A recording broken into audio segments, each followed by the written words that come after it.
there's a couple of points that I want to make about last night, and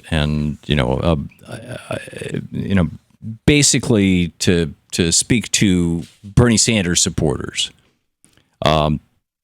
RetroWire said it best over at DU. Get a grip. March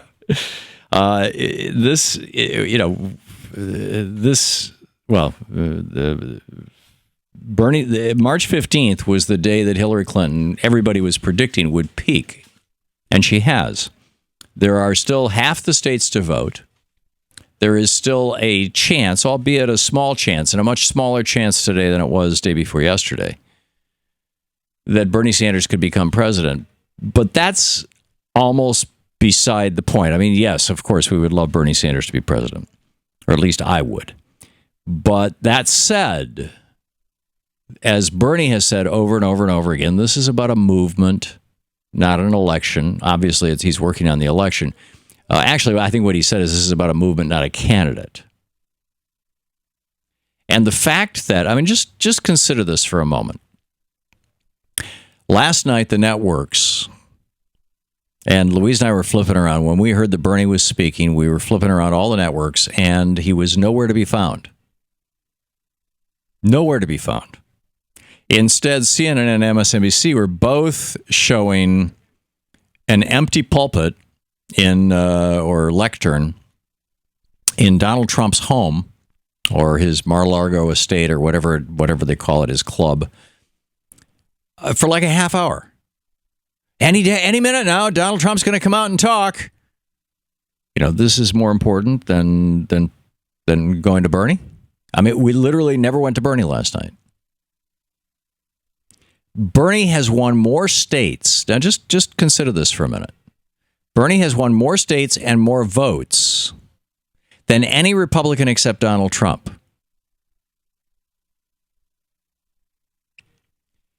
Whether he beats Hillary Clinton or not in terms of delegates, he's going to go into the convention with an amount of power that we haven't seen in a long, long time. I think if Bernie doesn't get the nomination, that this is essentially Republican 1976 all over again, when Ronald Reagan, tried to take the nomination away from, who was it, Jerry Ford? 76? I think it must have been, yeah. Yeah, when Ronald Reagan tried to take the nomination away from Jerry Ford, the sitting vice president. And Reagan lost, but in the course of making his argument, Reagan was making the first really clear and cogent conservative argument since Barry Goldwater in 76. And even though he didn't get the nomination, what he did was he set up 1980 and the 35 years that followed.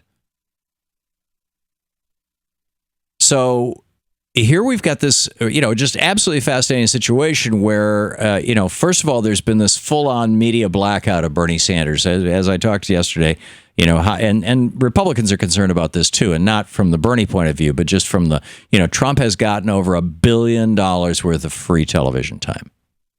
Over $1 billion. Not to mention all the right-wing radio hosts who are supporting him, aggressively supporting him.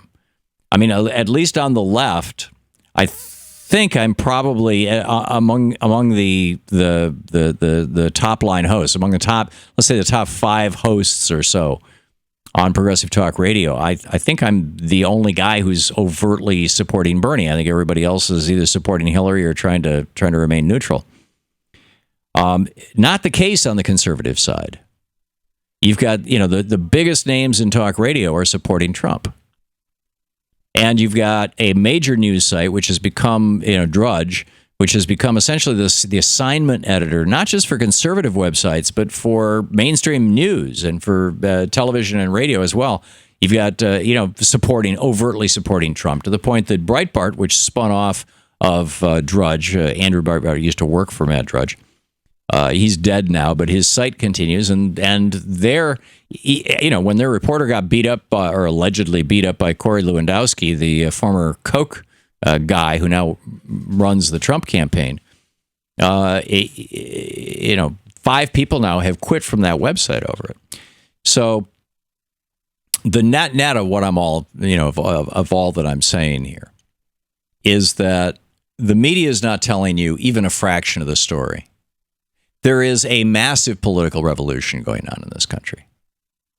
The fact that the leading Democratic candidate, Hillary Clinton, is beginning more aggressively to parrot, sometimes word for word, the things that Bernie Sanders has been saying for 30 years, is a good thing.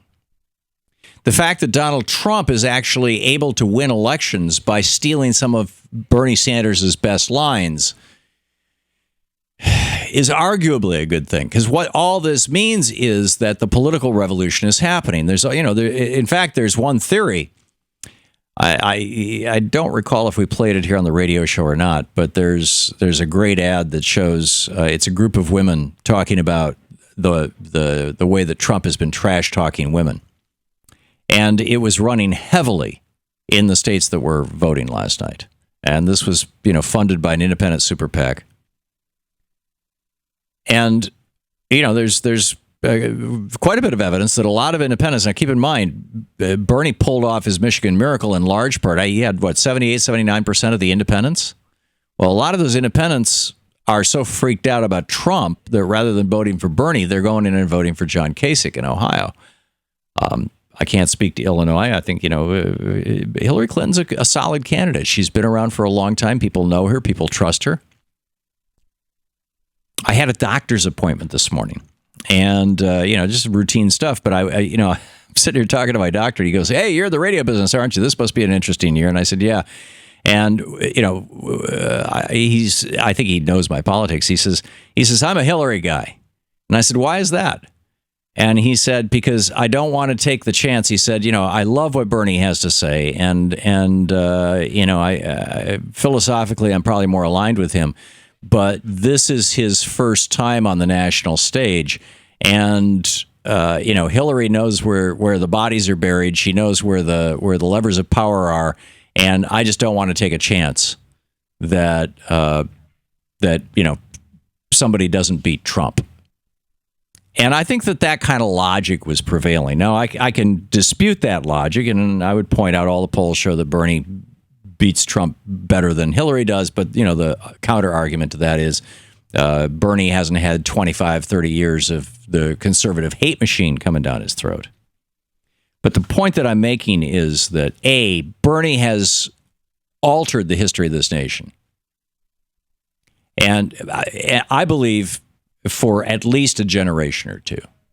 He's altered the Democratic Party. Debbie Wasserman Schultz now has Tim Canova primary challenging her down in Florida. I mean, it's like the things are changing, and not just on the Democratic side, and they're changing in large part because of the Sanders candidacy. So A, there's still a chance, but B, more importantly, it's the movement. We can't. As Bernie has said on this program 100 times, despair is not an option. Get active. We've got to build this movement. To watch more clips from our programs, hit the Watch More Videos button over here. And please be sure to hit the handy-dandy subscribe button so you'll always be up to date. Tag, you're it.